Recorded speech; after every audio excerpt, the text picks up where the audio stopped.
So Bre, how are mobile devices disrupting TV, and how are brands starting to embrace mobile?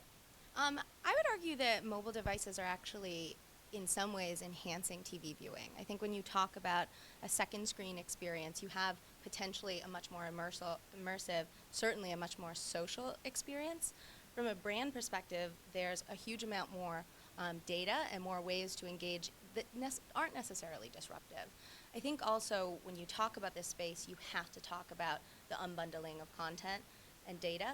And ultimately, when you talk about content, content realistically now can be served across a variety of screens and devices. And it's more about the context that people are consuming in. If that's on a big screen TV, that's more of a lean back experience. When people are consuming content, video content, or second screen content in a mobile device, you're talking about, knowing a lot about them from their social graph, their, location. So I think that it's not necessarily disrupting, it's enhancing for the brands that are getting it right. Okay, cool. And what are your thoughts on data-driven buying in TV?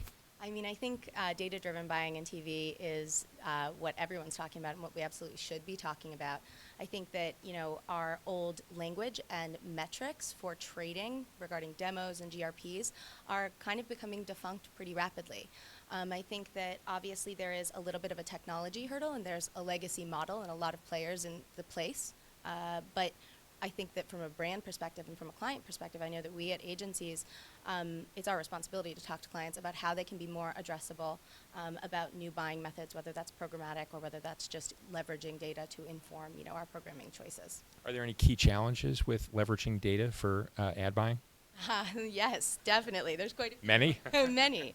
I mean, I think that the two biggest ones are probably, certainly in the TV space, is scale, and across the board is attribution and measurement. I mean, I think that that's something that we get a lot of questions about, and I don't think that there are perfect answers, but I think it's right that people are finally starting to ask those questions. Okay, great. Thanks.